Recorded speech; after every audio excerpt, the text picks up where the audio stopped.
Great, and we should be live.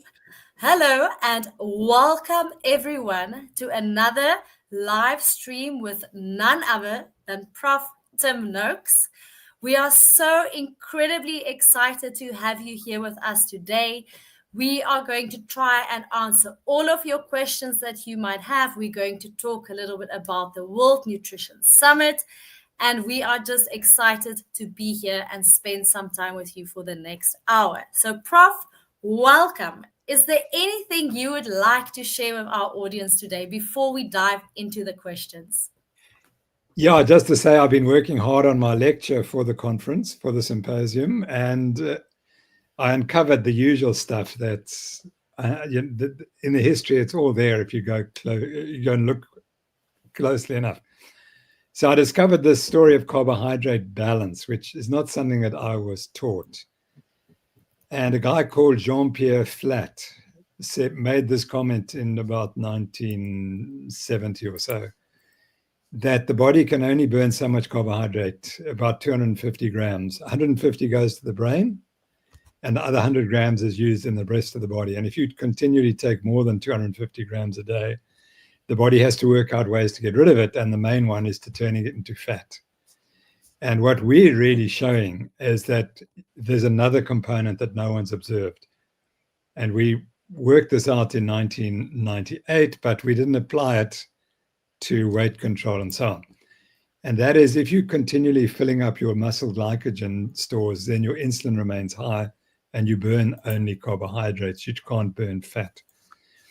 So the reality is that carbohydrates determine how much fat you burn. Fat in the diet does not determine how much fat you burn. And that it is so obvious and it's so clear, no one said it. So what we have to work out for each individual, where's your tolerance level? So we might all start at 250 grams a day and we can tolerate it, but something happens along the road and you get down to 25 grams a day that you can't tolerate. And what's happening today is that people have forgotten that the muscle glycogen is a critical component. So I'm working with Philip Prince to incorporate this in the so-called carbohydrate insulin model of obesity. That model doesn't include what's happening in muscle glycogen. And once you fill up the muscle glycogen, as I've indicated, you can't burn fat. So you have to burn carbohydrate, and that's a component that's being ignored. And to me, it explains why it's only a low carbohydrate diet that really works.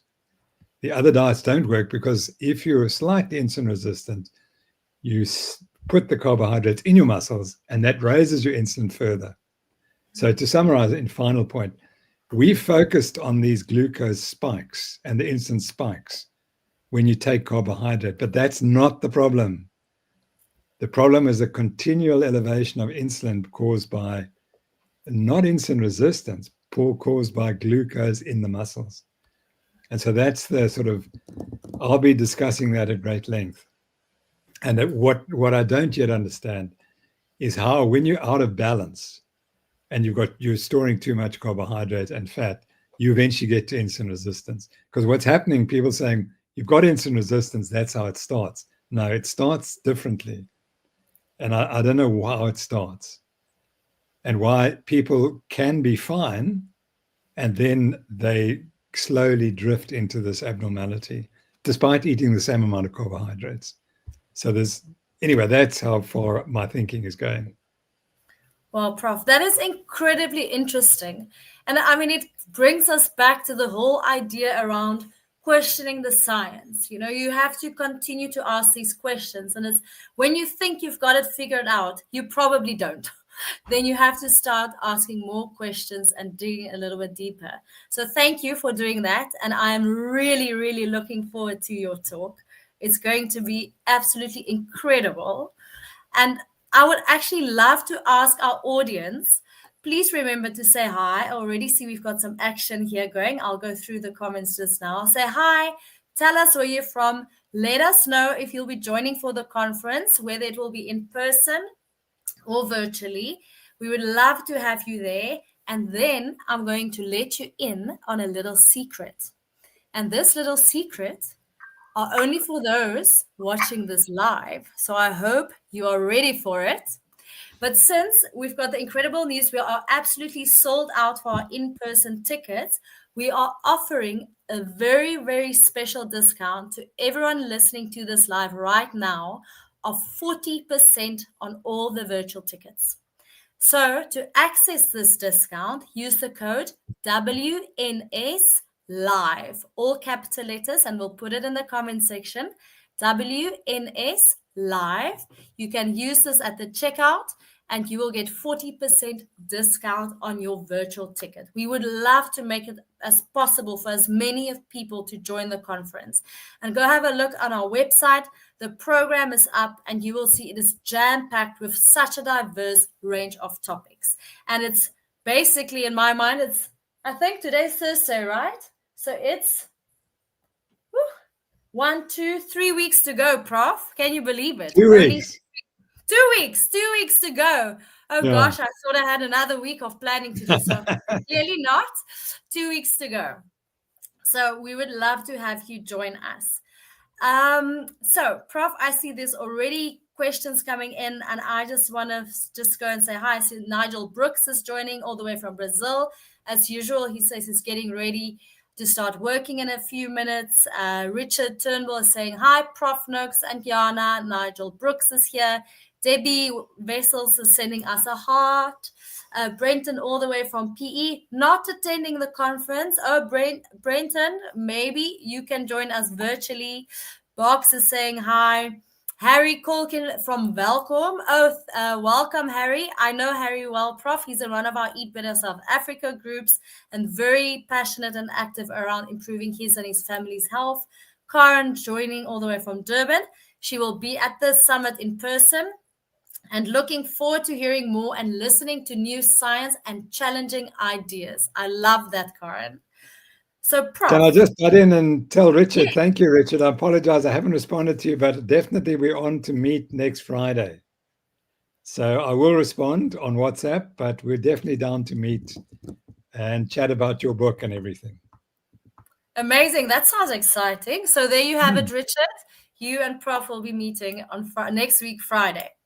So, Prof, the first question is from Red from Fiji, and they're asking, is 20 grams of carbohydrates safe for a type 1 diabetic? Yeah, I think that's perfect.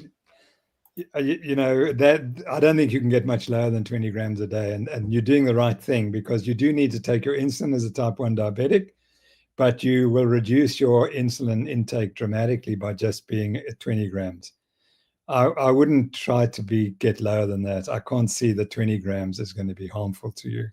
So congratulations and good luck. And congratulations for ignoring the experts telling you must take 200 or 300 or 400 grams and just use more insulin. You must not use too much insulin. That's the problem for type 1 diabetes, is injecting too much insulin over a lifetime. Thank you, Prof, and thank you so much for asking that question. The next question is from Nigel, and they're starting off by saying, sorry if this is a silly question, and I just want to say there's no such thing as a silly question, so please ask away. The question is to Prof, I wonder if when you started your dietary journey, you also had problems with emotional eating during difficult moments. I grew up being told that when you are sick or unwell, food solves everything. I'm not eating chocolate or biscuits during these times, but I do eat more, and I've recently put on 5 kilos. Do you have any suggestions? And thank you so much, as always. Thanks, Nigel, and thanks for the question. I didn't have problems with emotional eating. It was really addictive, sugar addiction. That's what it was. And I think it's slightly different. I was always overeating, emotional or not. It was just, I've got to get the sugar in. And I used to drink lots of tea, and it was really a vehicle for providing sugar to my brain. So eventually I managed to get rid of it. It took 14 months to get rid of the sugar addiction. But the rest, the carbs were quite easy to reduce the carbs was easy. And I think it was because I was raised on a low carb diet. That was very crucial. my mother came from the meat industry in Liverpool. And so she had always believed that meat was very crucial. So we always ate lots of meat in my childhood. And I think that helps. And it was only when I went to medical school and became clever that I reintroduced sugar and carbs and got sick as a consequence. So I think what you need to do is just increase the foods that are good for you and eat and continue to eat them. If you're eating meat, eat lots of meat and try to get rid of all sugar, everything, all processed foods. They've got to go because they're so addictive that you will immediately start again. I tell Jana this joke, but she about a year ago or 2 years ago, we got some macadamia products and they were macadamia oil inside a chocolate. And I mean, this was the most addictive stuff. And she gave me two. And I put one in my car and I had the first one. I had to chuck the second one away because I knew that if I took that second one, I was finished. I would go and eat the whole packet of them. So that's how powerful and that was after 12 years of not having any sugar, but that's how powerful it is. So it's a matter, unfortunately, of just getting rid of the sugar addiction. Thank you, Prof. And I think thank you for that important questions, because I do think that is something that a lot of people struggle with, emotional eating and kind of having that history around how food, makes everything feel better. And I can also relate to that. I grew up, when you had a boo-boo, here's a lollipop to help you make you feel a little bit better. Or, after having a hectic day or a stressful time, you want to go just sit in front of the TV and just binge on something. So I think it's very important to talk about these things because it is something a lot of people experience. So thank you for bringing that up. I see we've got some more comments here. I see Nigel Brooks is saying, I'd love to join, but I won't be able to attend. My wife, Glauce, and I wish you a wonderful event. Thank you so much.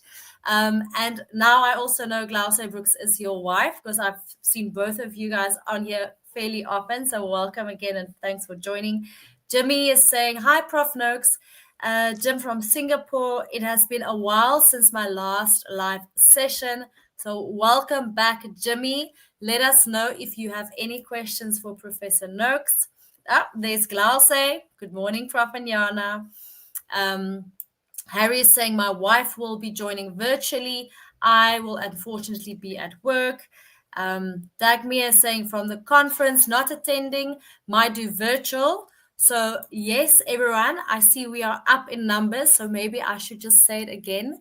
Everyone that is listening to this live, watching this live, whether you're watching it now, watching the repeat, you are very lucky because you're in on a little secret.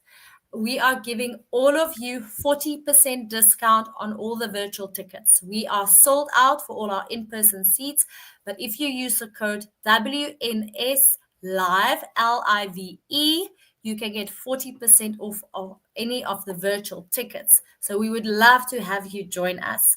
Wendy Moore is saying good morning from Canada. I would so like to attend the conference live, but we'll have to settle for being there online. We'll sign up here today. Yay, Wendy. It's going to be amazing having you with us. And then let's see. Samir is asking, any spaces left for us willing to come down to Cape Town? Well, Samir, I would suggest write us an email and we can see if we can make that happen to you. So you can contact us at info@thenoakesfoundation.org. So info@thenoakesfoundation.org, and we'll put it also in the comments section. I did put the link up. I'll put the link up again for everyone to see. And yeah, so lots of conversations around the conference today, Prof. But let's get back to the questions. As I mentioned just before we joined the live, I had a very interesting conversation with someone named Eric Pierce, who has known Prof for many, many years. And he specifically asked me to ask you the following question, Prof. So his question to you is, it is my experience and belief that as a high-level dealer maker, so that is someone that negotiates deals, big deals for organizations, So my belief as a high-level dealer maker that deal-making performance is improved radically by being in ketosis as opposed to glycosis. And I wish to write a PhD on this. What measures would I use? How would I do it? And where do I start? Sure. That's a really interesting question. So yeah, the question is, the key is the measurement. You're quite right. So you phrased the question very succinctly. And so we'd have to, but now you're asking me, how do you make mental decisions and so on, and how do you measure those things? That's not something I have thought about. So if you were to do a trial, it will not be easy because you would have to take a large group of people and first study them when they're on their conventional diet and then convert them to the low carb diet and repeat the measurements. And that would be the randomized control trial. You've got to find out which is the control group. Do you have a control group that doesn't change their eating behaviors? That probably would be also helpful, as well as using the group that you've changed the diet. You have another group where you don't change the diet and you test them to see what happens. And we'd have to chat at the conference about what you should be measuring. It's not going to be something that I would know. You know, there is a thing called a Stroop test, which is pretty good. That's the one test I know which does measure your mental acuity. They flash up things in front of you and you have to identify the color or the number or something, and they give you confusing, so they confuse the color and the number in some way, and so you have to make a decision. Do I report the color or the number? And then the colors, the inappropriate color. And so it's a test of your accuracy in making these decisions. So that's certainly one test, but I'm sure there are many more, and you'll need to find a couple more tests before you start. Where could you do it? Any psychology department, I would think, that is involved in this type of testing would be simple, because the other measurements you need is obviously to show people are in ketosis, but that you can do by measuring urinary ketones or finger prick ketones. So that's not difficult. But you would need a dietitian to prescribe the diet as well. But then you have to make sure she or he is a low carb dietitian and understands what you're trying to achieve. So it's entirely doable, and I'll look forward to chatting to you about it at the conference. Amazing. Thank you so much, Prof, for that answer. And thank you, Eric, for that very, very interesting question. I've listened to a few podcasts, particularly podcasts aimed more, I think the discussions is usually with entrepreneurial people. And I've heard a lot of them say, specifically when it comes to decision making and cognitive ability, they find when they are in ketosis, they do much better, and they would proactively, when they know they need to make certain decisions or come up with new ideas, they would proactively decide to go into a ketogenic state to make those type of decisions and think around that. So that's very interesting. So I must tell you, one of the high points of the conference was when the lady running the conference said, well, we're going to have to go on an extra 2 hours today. And so Mike van der Nest, who was our lead legal person, he said, that's no problem. We're all in ketosis. I love that. He might have identified the people on the prosecution were tending to fall asleep in the afternoon, but he didn't draw attention to that. Well, that's good to know, Prof, because our program is bursting at the seams. So, and obviously, as an organizer, you worry like, are we going to run over? Is everything going to run smoothly? So that's a good point. So now I can relax in that regard. If we do run over, we'll be fine. We'll all be in ketosis anyway. We've got a question here from Samir, and he's asking, did Prof Noakes see the new LMHR data? I'm thinking, is it the lean mass hyperresponder? Perhaps Correct, yeah. what he's referring to. Any thoughts on the discrepancy between clearly AI data and the semi-quantitative data, i.e. what the doctor sees on the scans? Yeah, Samir, I followed the excellent lecture by David Feldman, who went through everything again and showed the discrepancy between the two ways of measuring progression of coronary atherosclerosis, plaque formation. And I was convinced by him that the original data were wrong because the method used was giving the incorrect results. And I think he argued very strongly that they can reasonably well trust the new data from the other testing method or analysis method. And as far as I remember, he came up to a couple of conclusions which I thought were defendable. And the first one was that some people regressed, their coronary atherosclerosis regressed despite very high cholesterol levels. Secondly, some people progressed despite having very high cholesterol levels.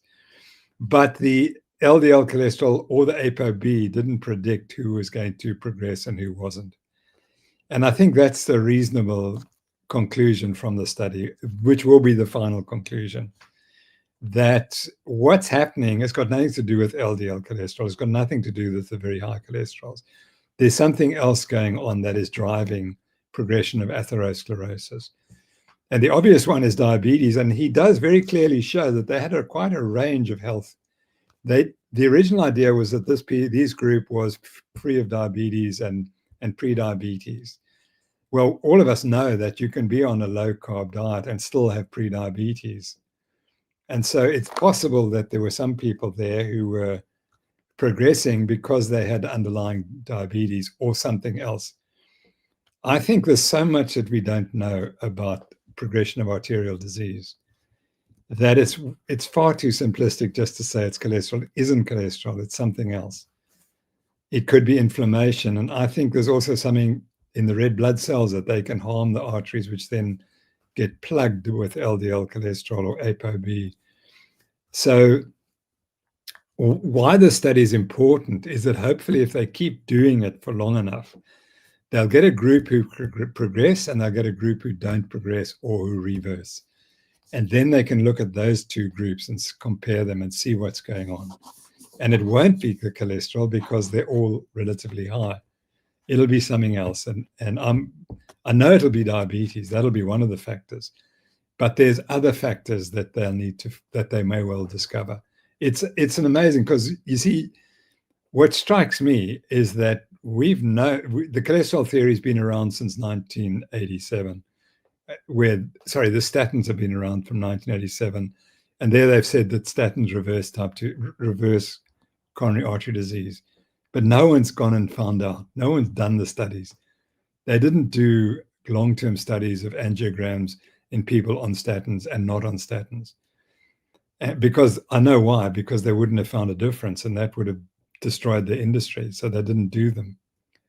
But this is the first group which is honestly trying to answer the question, what is causing the progression of disease or the regression of disease in a group who have relatively high blood cholesterol concentrations.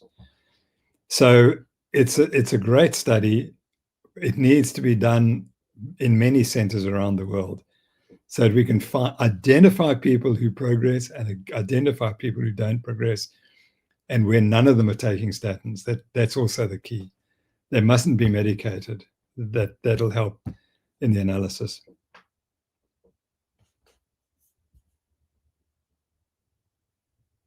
Thank you so much, Prof. And I see Samir saying here, I had a chat with Dave about it, and he thinks overtraining might also have something to do with who was progressing. And then he shared the link to the YouTube group. I was about to say that, Samir. I was about to say that. Because there's now clearly a risk factor for advanced coronary artery disease is running too many marathons. So that's an entire possibility. And that will be a very important finding. Thank you, But Prof. Again, it's specific, because there are many people who've run many marathons, and my great friend Bruce Fordyce is one of them. And he developed some chest pain following the vaccination, and he was examined from head to toe, and his coronary arteries were absolutely pristine. So that he was getting symptoms from something else, which we actually couldn't find out, but he got cured when he was treated for spike protein problems. And so I honestly thought he's definitely got coronary artery disease because the symptoms were absolutely like angina, and he had nothing. Now I contrast him to Alan Robb, who was one of his great competitors in the Comrades. And Alan I know he's had bypass surgery. And so Alan won 3 Comrades and Bruce won 9. But Alan kept running year in and year out. And so what's the difference? It's not the running necessarily. The running may have been the cause in Alan Robb, but it wasn't the cause in Bruce Fordyce, because he doesn't have any coronary artery disease. Thank you, Prof. That is so incredibly interesting. Our next question is from Alexandra. Hi, this is Alex. I'm working with a type 1 diabetic to help her lose weight. Her carb intake is through the roof, as is her insulin. She is injecting over 30 units of short-acting insulin every day. She says she loves her carbs, and I have to tread very carefully with her. What simple message can I gently convey to help her, to help shifting her thinking about her diet? I myself am type 1 and I follow a low carb diet.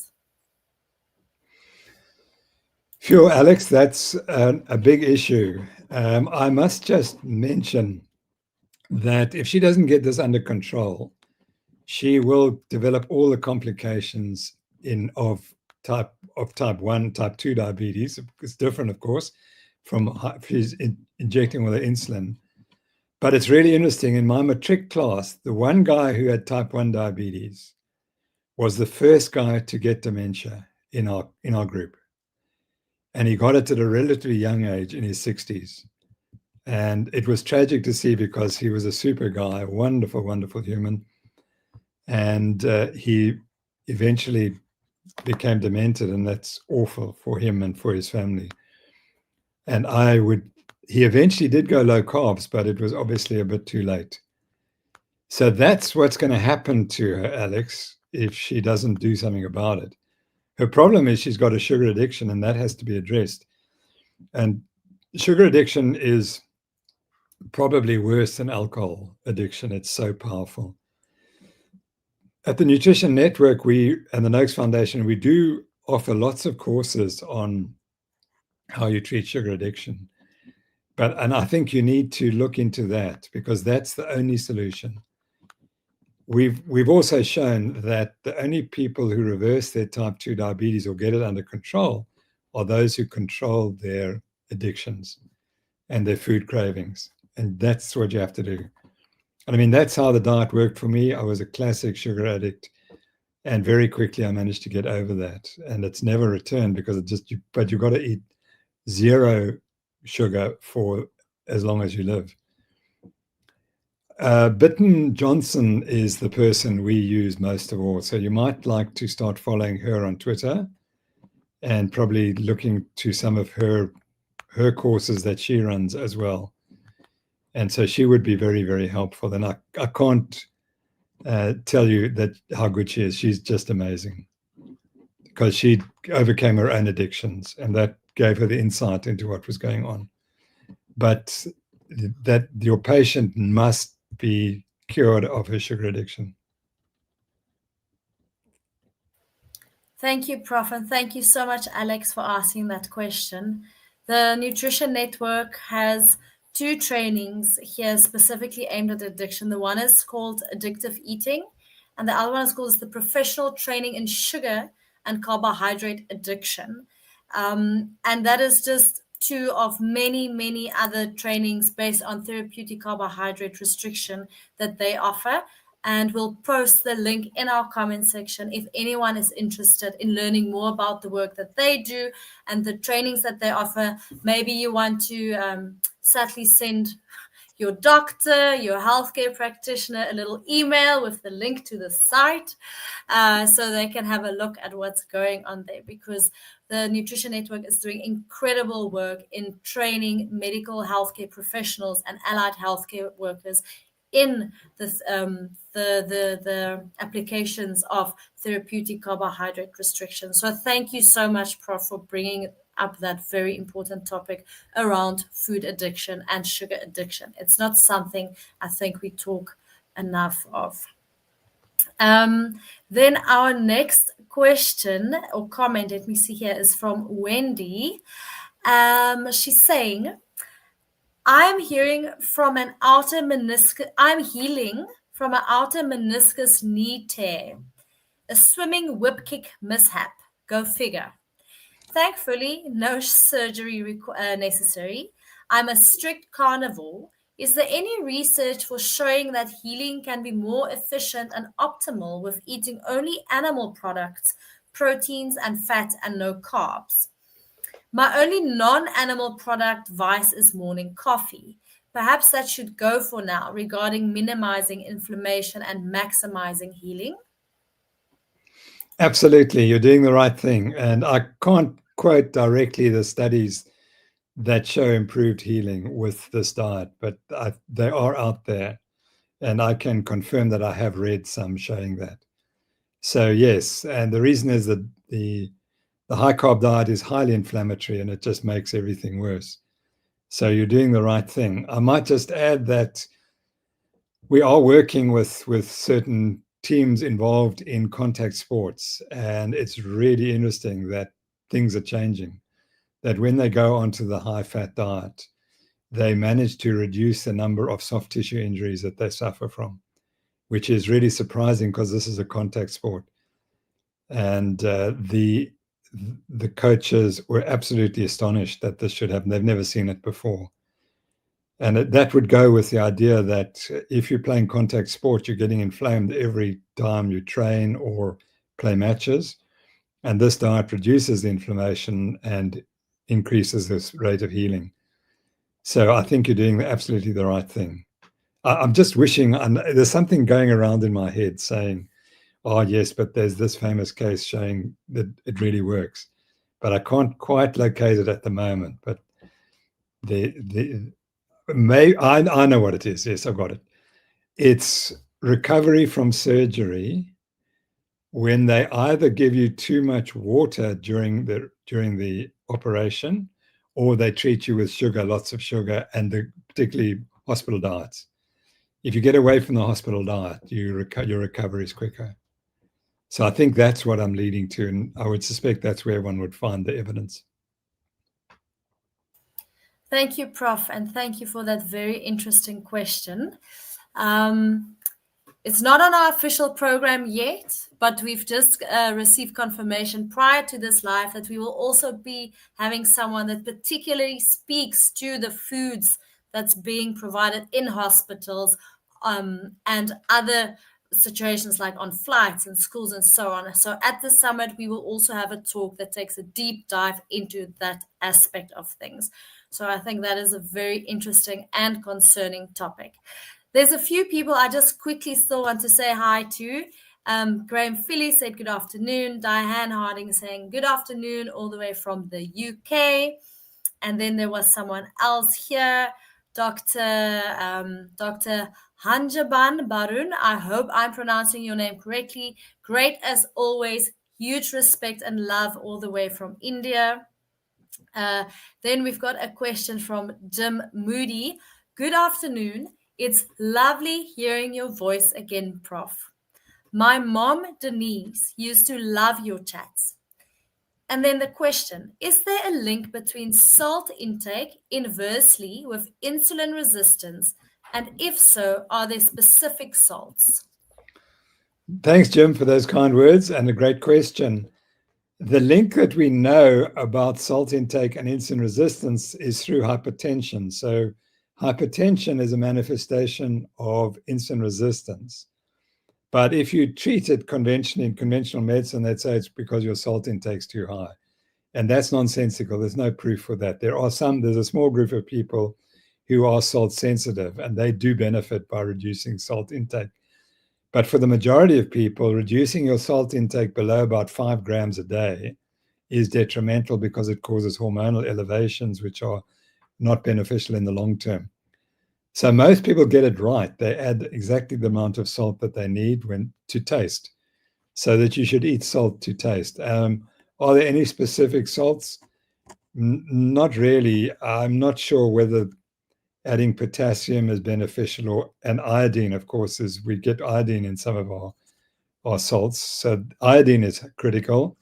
Whether increasing your potassium intake in lieu of sodium, I'm not sure whether that's going to be beneficial or if it's been shown to be beneficial in the long term. Thank you, Prof. And thank you for that very interesting question. I think it is one of the questions we often still get is the question around, should I have less salt because of my hypertension? So thank you for bringing that up again. The next question we have, I'm actually quite excited about, and it's from Karen. And she's saying, I see that all delegates at the summit, the in-person delegates at the summit, will be getting a CGM. That is incredible news. So everyone that's joining us in person for the World Nutrition Summit, you will be receiving a CGM that you can fit for the duration of the summit and beyond to monitor your blood glucose. And Karen is asking, Prof, do you think this is something that everyone should use at least once, whether they are at risk of diabetes or not? Yeah, I definitely do. I mean, I think we're all at risk of diabetes, judging generally that the incidence of insulin resistance is so high now in people after about 40 or 45. And once you see your glucose spike shooting up there, you'll realize that, gosh, I must do something about it. We drew attention to the prevalence of prediabetes in athletic people in a study we did with Philip Prince. And since then, we're getting more and more reports from athletes and doctors who are saying, but this guy's glucose is a little high. I mean, he's running marathons and he's doing all this, but his glucose remains high. And so slowly there's awareness growing that actually you can't continue to have high glucoses. It was really interesting. A paper I read yesterday, I think, was that they started to put CGMs on athletes and run during races, and they found that if you take in more than a little bit of glucose, your blood glucose level rises during exercise. So even taking glucose during exercise to excess does exactly what I've said it does. It raises your blood glucose, and then the body has got to try and cope with that. So I think it's very valuable for everyone, and you'll see that it takes so little carbohydrate for some of us to raise our blood glucose level, and that will make people more aware that they should be careful. Of course, the glucose is not the problem; it's more the insulin that's the problem, and the insulin tends to stay up for a long time. But if your glucose is up, your insulin is going to be up at the same time. So yes, I think it's very valuable. If the only people I know, the only people who can afford not to use a CGM is those people who are taking less than 25 grams of carbohydrate a day. How's that? That's my best answer for you. And since virtually no one is taking less than 25 grams of carbs a day, everyone should have one. Thank you, Prof. And thank you, Karen, so much for that question. And I see our live numbers have climbed again. So I feel like it's my duty to say this again, that if you are on this live, I have to let you in on a little secret. If you haven't bought your virtual ticket yet for the World Nutrition Summit, you can get an exclusive 40% discount by using the code WNS Live, LIVE, to get 40% off your virtual ticket. We would love to have you join us. And also, please like and share and engage with this live. It really helps us to reach more people. It helps us influence the algorithms and all of those things in terms of social media. So we would really appreciate it if you can just hit the like and share button for us. And we'll just pop the code again in the comments section with the link as to where you can get your virtual ticket for the World Nutrition Summit. So, Prof, then on to our next question from Dr. Hajabambarun, who I see he's a medical clinical interventional physiologist. It's asking any comment on one, low carb for high intensity sprint strength based short burst of exercise. Then question two, keto supplements during exercise and recovery. Question three, do keto adapted players with keto supplements will still need to say 10 to 20 grams of carbohydrates during exercise, more than say 2 to 3 hours or so? Great. So your first question was low carbs for high intensity sprint strength based short bursts of exercise. No problem. Perfect. Ideal. There's no need to take all those carbs. And in any case, on the low carb diet, you do have some glycogen in your muscles. If you needed it, it's there. So that's, and I mean, we've shown that now. And no one has ever shown, or no one recently with decent studies has shown impaired performance during high intensity exercise in people on a low carb diet. So yes, no problem, low carbs for high intensity exercise. And again, we mentioned the rugby players that we deal with, their performances go up on a keto diet. They don't go down. Keto supplements during exercise and recovery. I think the role of keto supplements is for reversing hypoglycemia. So if you are diabetic and you take ketone supplements, you can definitely reduce your blood glucose levels. And I suspect that may or may not help your insulin. So they're a therapy rather more than a metabolic, something used for metabolism. But I don't think the studies haven't really been done enough on that. I don't know why. Because when people developed these keto supplements, they immediately went to the exercise. And I'll explain to you why. You wouldn't expect a great effect in exercise, but you might expect an effect in people with diseases like type 2 diabetes, because I've seen dramatic effects of keto supplements in lowering blood glucose levels. Okay, do keto adapted players with keto supplements still need the 10 to 20 grams per hour? Okay, so if you're keto adapted, you may well need less than 10 grams per hour, but we haven't studied it. But I'm aware that the studies are being done at this very moment. And I would think that it's probably safest just to say, keep using the 10 grams because it won't affect your blood glucose in a positive way. It won't force it up above normal. It'll just stay normal. And so I don't think you should go lower than that until you prove that you can do it. So in other words, if you had a CGM, you could definitely, and you're keto adapted, you could definitely go out and run for 2-3 hours and see what happens to your blood glucose level. Just remember that your performance drops off before your blood glucose drops. So the blood glucose starts to fall, that's already too late. That's now your performance will be impaired because the brain detects that fall, and already as it starts to fall, the brain says, okay, we're going to slow down or else we're going to damage the brain. So it's no good waiting till the glucose has dropped to know that there's a problem coming. So what we proved is that 10 to 20 grams per hour keeps your blood glucose level normal. If you are keto adapted, maybe you can allow your glucose to drop further before you get symptomatic. There are famous studies in people who'd fasted for 30 days or even longer.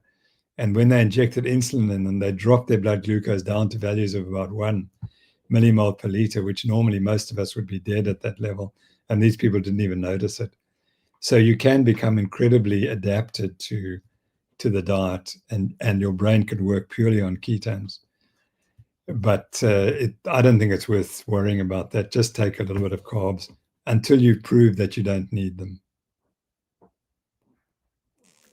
Thank you, Prof. And thank you for all those very, very interesting questions.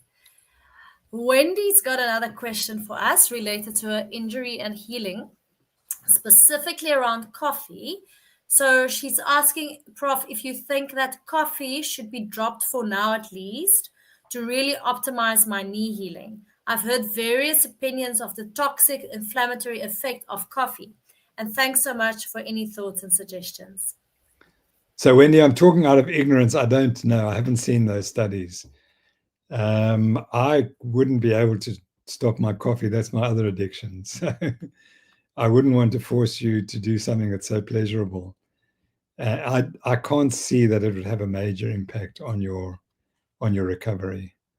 Whereas because coffee doesn't produce, it's not something you're taking 3 times a day. It's taking once or twice a day, and I can't see it affecting your metabolism and your recovery in any particularly bad way.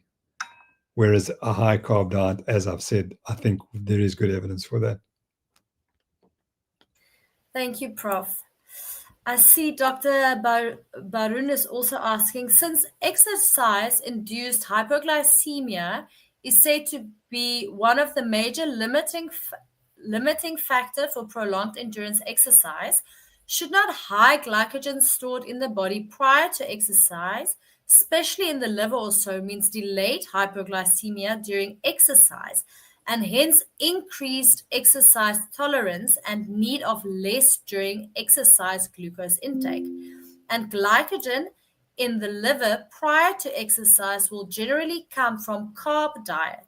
So, can we say that diet before exercise doesn't affect exercise tolerance and performance as long as small amounts of glucose is provided during exercise, say 10 grams of carbs an hour during exercise? Yeah, it's really interesting because we showed again in 1998 that if you start exercise with lots of carbohydrate, or you infuse it or ingest it during exercise, you increase muscle glycogen use. Okay, increase muscle glycogen use. So, and we just ignored it. Of course, because it was completely against the paradigm, and the paradigm was that you carbohydrate load and that spares glycogen, or you take in carbs during exercise and it spares glycogen. And it's true, it spares it in the liver, but it increases its use in the muscles. And the reason it does that is because you start exercise with a higher insulin, and the insulin inhibits fat oxidation. And fat oxidation is the primary fuel usually. And as soon as you carbo load, you cut down the fat use and you burn much more glycogen, and the effect is large. So you can see this is really complex. And it's even more complex because the blood glucose use is also influenced by having large stores of muscle glycogen. So it's incredibly complex, and I can't answer the whole story. Carbohydrates taken before exercise, which fill up your liver, will definitely delay hypoglycemia, but they'll exacerbate muscle glycogen use. So you'll run out of muscle glycogen earlier, although you might well run out of blood glucose later. So technically you're right that you could, as long as you took glucose during the exercise, you're not going to be hypoglycemic, but then you're going to burn those stores more quickly. So it's a toss-up. Just to remind you what we've shown that if you start exercise with low muscle glycogen, the only thing that's going to slow you down is your blood glucose falling. So having a low muscle glycogen to start with makes no difference. And all you have to do is just take a bit of carbs during exercise. So I think it's a little bit more complex than we tried to explain it, or we've understood it, because we've completely ignored that if you start with high muscle glycogen, you'll inhibit fat oxidation. And so therefore that destroys all the benefits of burning more fat if you carbohydrate load. So, however, the evidence is clear. If you want to improve your performance, you don't have, what you eat before doesn't make a difference, provided you take in your 10 grams an hour of carbohydrates during exercise.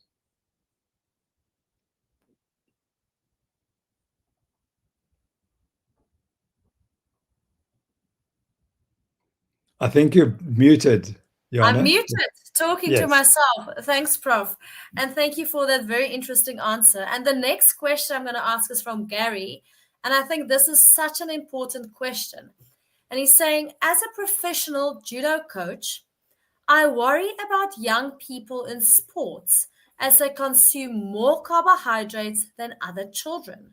How can we best influence national governing bodies as they are so indoctrinated in carbs for sport?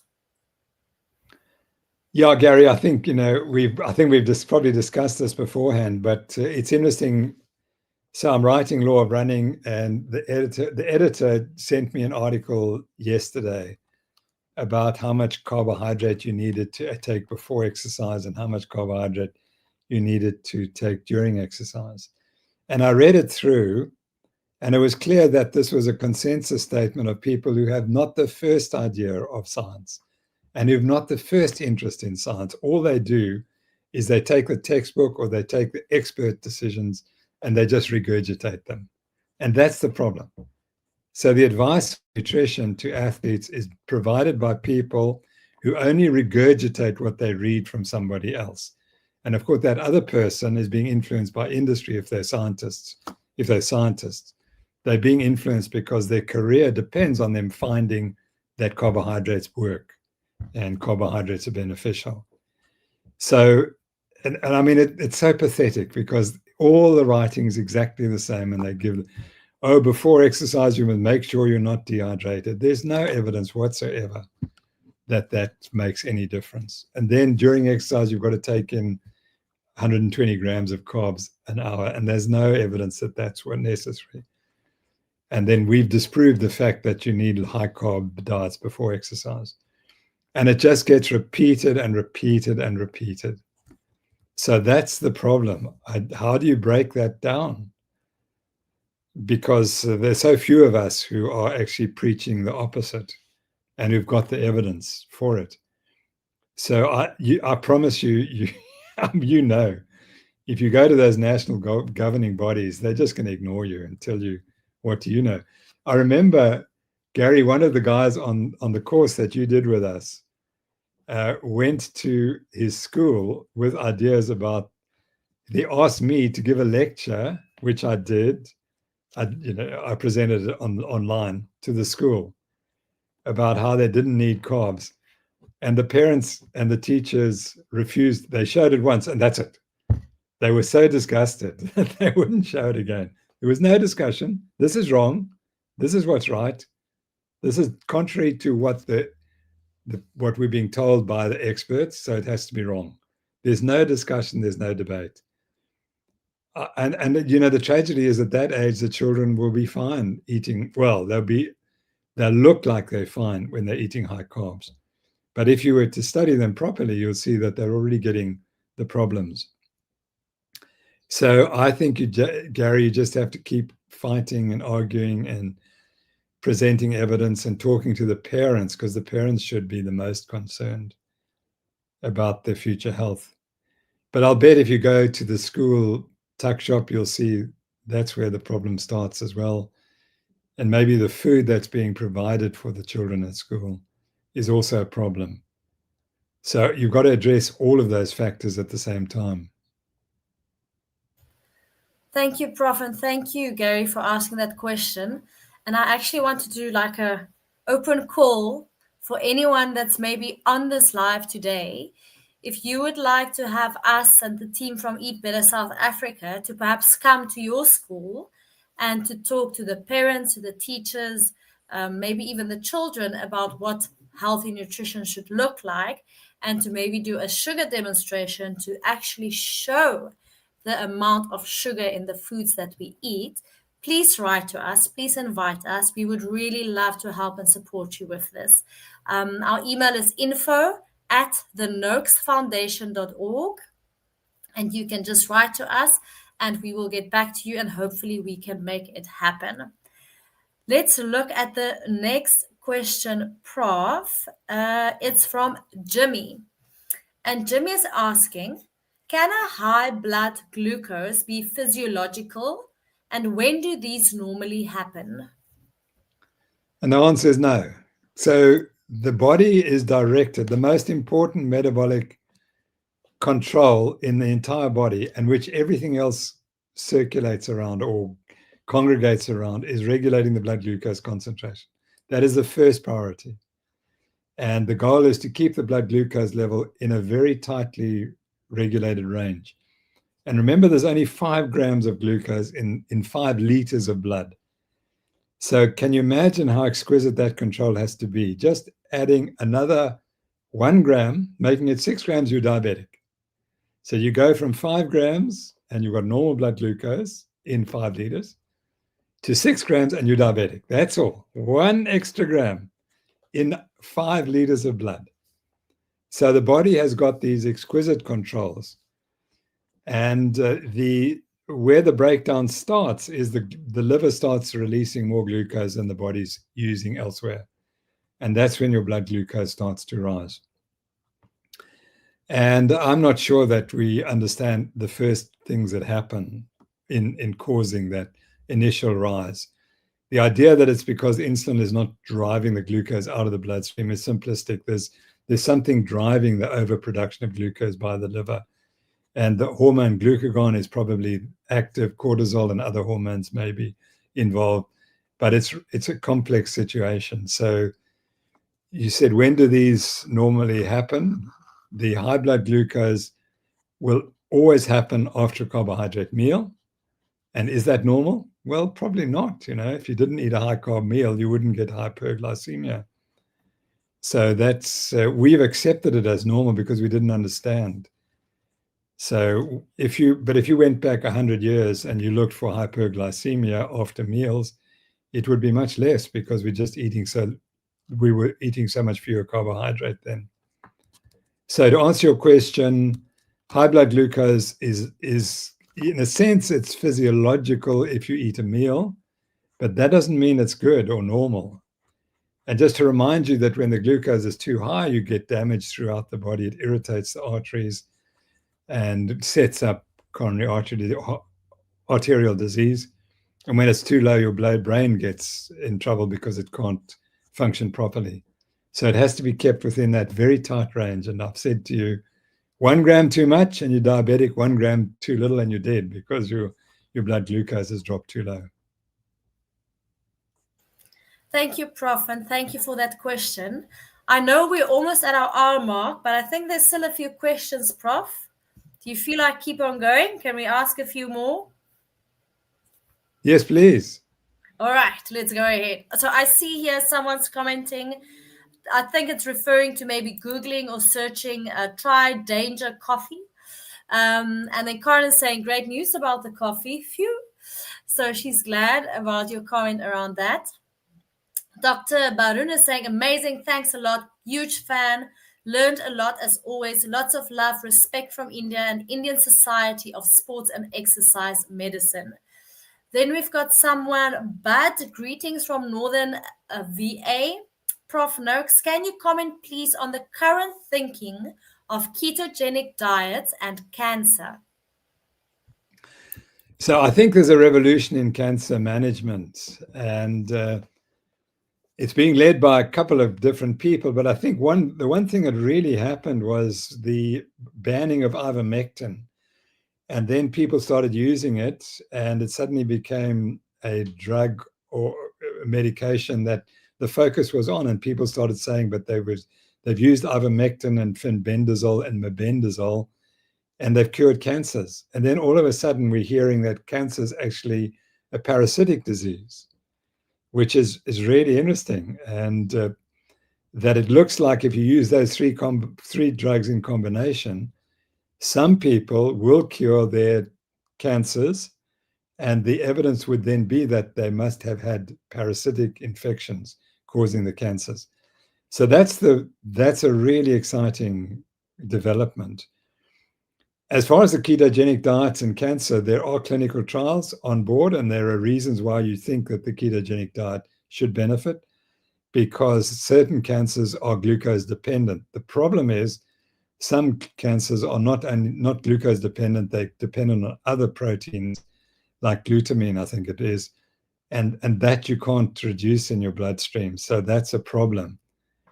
So yes, I think there's renewed hope that cancer is not to be treated the conventional way only. You need other options.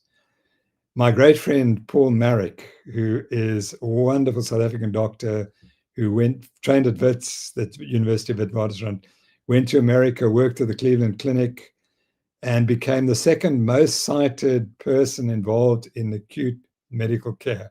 So in other words, in the emergency room where people come in and they're terribly sick. And so he became the second best in the world and in publishing articles.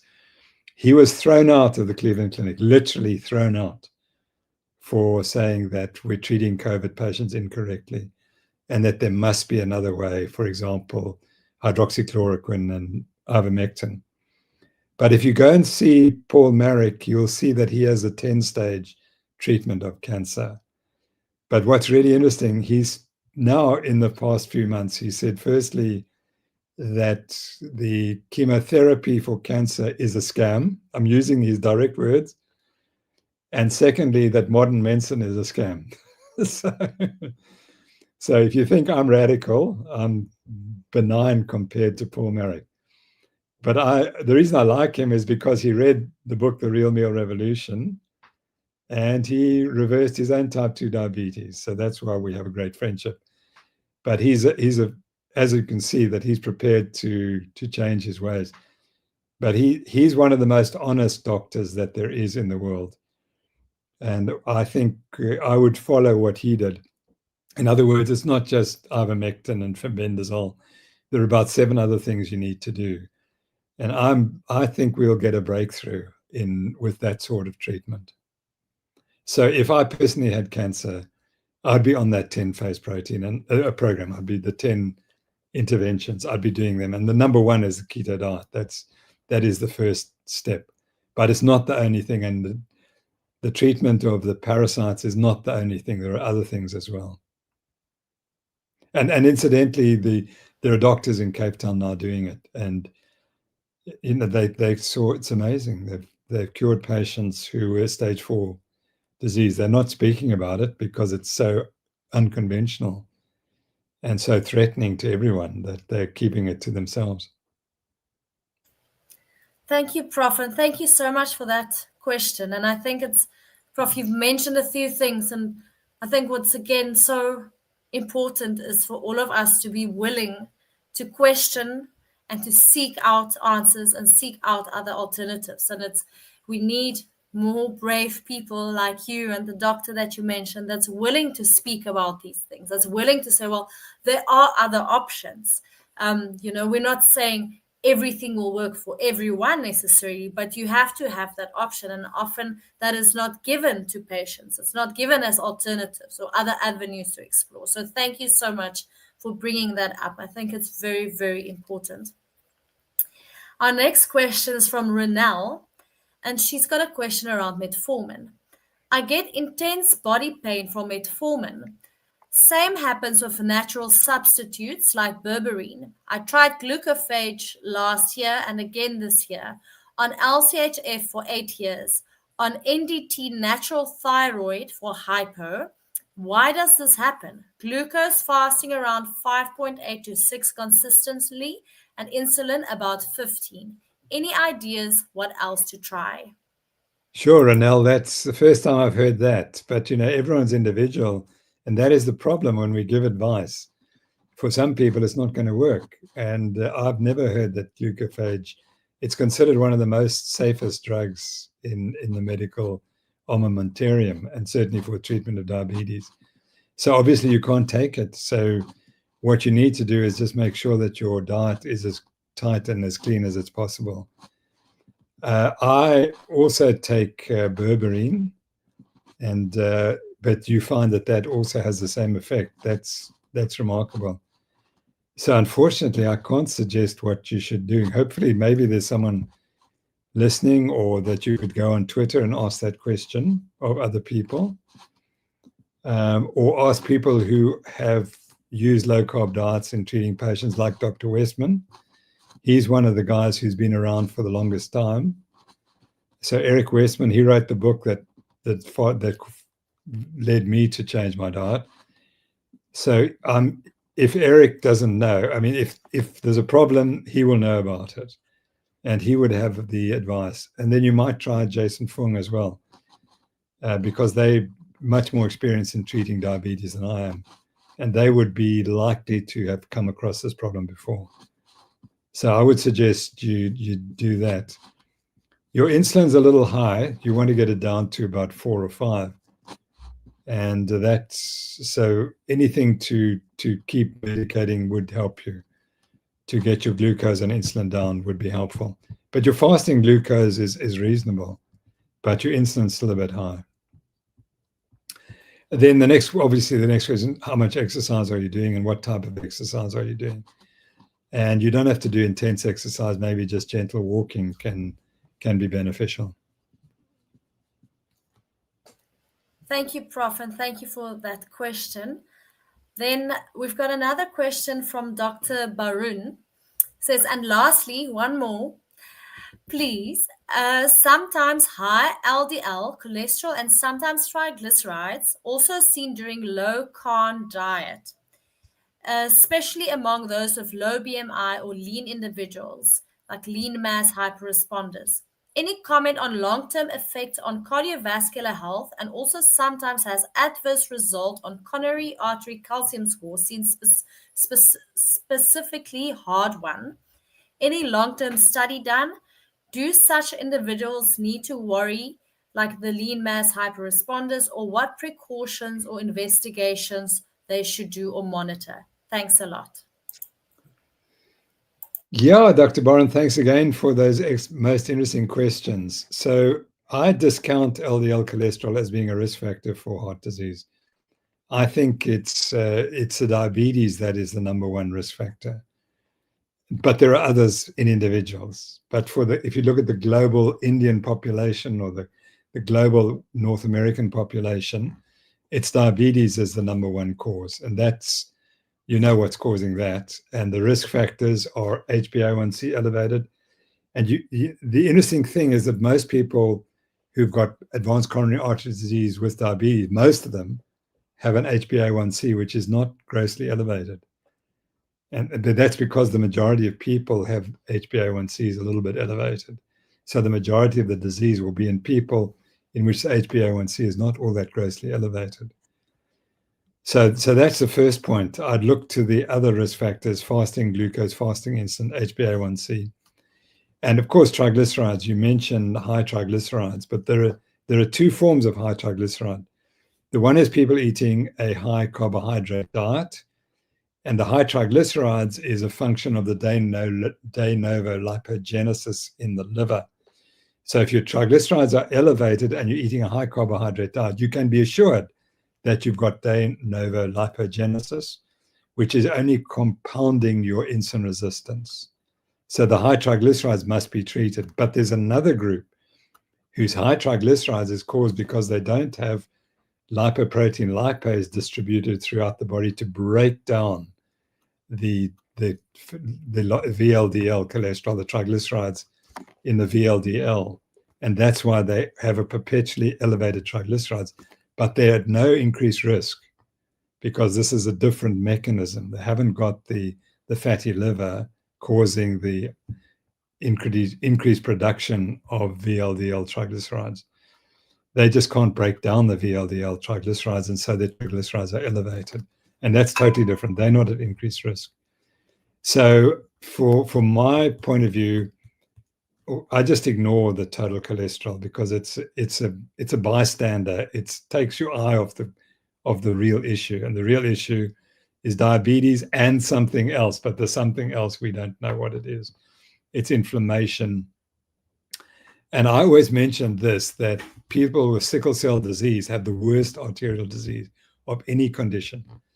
And the sickle cell problem is that the cell can't be squeezed through the tiny arterioles. And so it causes damage to the arteries. Every time it travels through, it damages the arteries. And I suspect that hypertension may act in a similar way, that it damages the arteries and then the cholesterol is laid down. So that, you see, that's a typical. We don't look at what's happening to the red blood cells. Are they malleable? Can they be squeezed and go back to their normal size again? And also, this is now the first time I've ever said that. What collects in the coronary arteries is calcium. It's not cholesterol, it's calcium. Most of the plaque is calcium, and the cholesterol makes up something like 5%. So why do we focus on the cholesterol? Isn't it possible that it's a calcium problem, that our metabolism of calcium is at risk or is abnormal? And if you're looking for a Nobel Prize, that's what I'd be looking for. How is calcium metabolism different in the arteries of people with coronary artery disease versus those who've got normal arteries? So you mention the calcium score, and that's the point. Why do you measure calcium? It's not a cholesterol score you're measuring, it's a calcium score. So I'm just making the point that statins made us look only at the cholesterol. They took our eye off the calcium. And so if you're a lean mass hyperresponder, what do? I'm not sure, because some of it will show reversal and some will show progression. And if you show progression, what do? Well, you keep looking at all the factors we've discussed. And I think that stress might be important, inflammation might be important, living a more relaxed life might be important, but I'm not sure that we're going to be able to completely prevent progression in that group of people.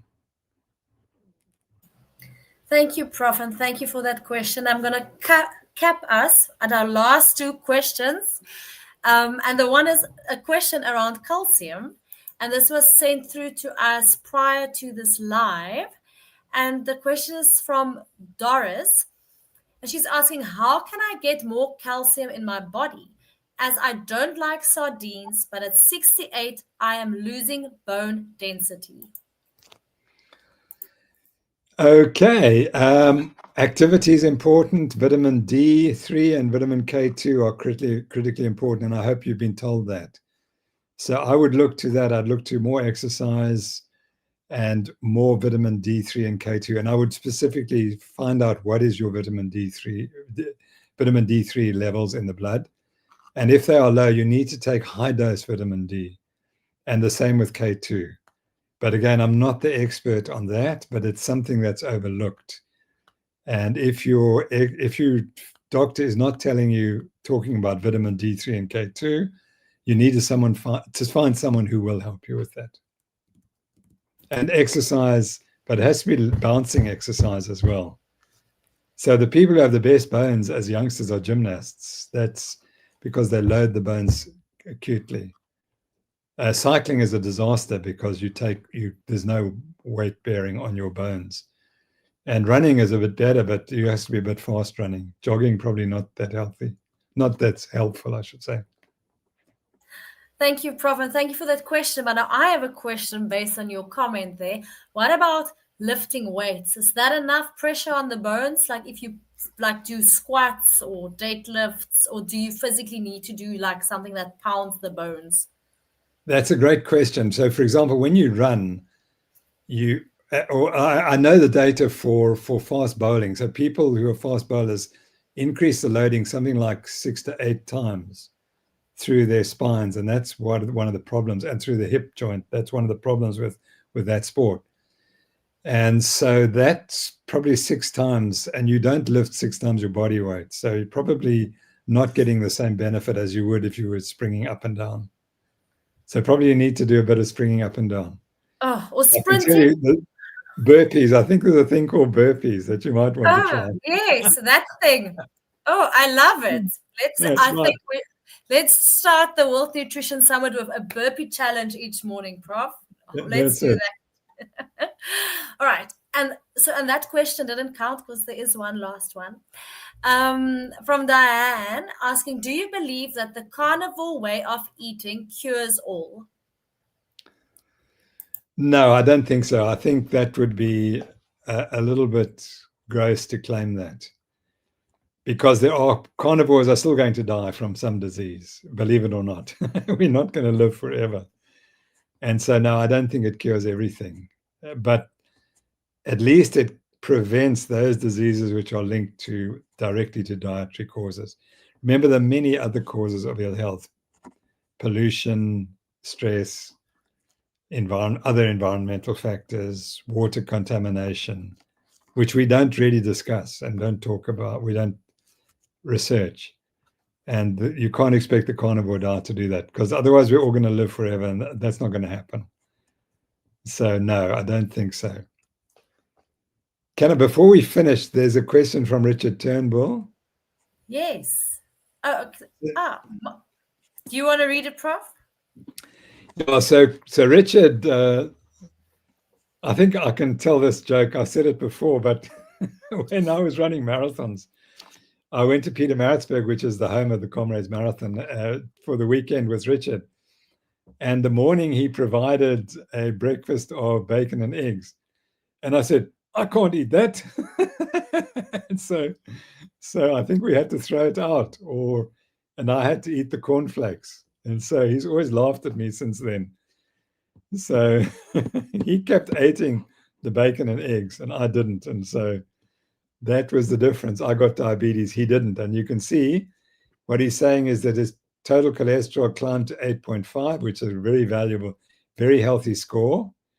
His triglycerides 0.6 and HDL 2.3. So his HDL to triglyceride ratio is about 4, which is, the HDL over triglycerides is 4, which is immortal. If you've got a value like that, you're immortal.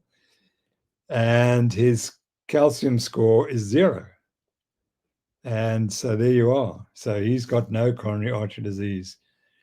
And that'll tell you that the rest of his body is he's got no arterial disease elsewhere. So he's unlikely to get strokes or arterial disease in the legs to cause him to lose his limbs. So there we go. And that's, he ate the eggs and bacon and I ate the cornflakes. So you can choose which is better for you. And Prof, you just said we all gonna die, but then you say, well, Richard's immortal. So there we go. We should follow his regimen. Well, I know Richard also is from Berkeley. I get it wrong if it's Berkeley West or Berkeley East.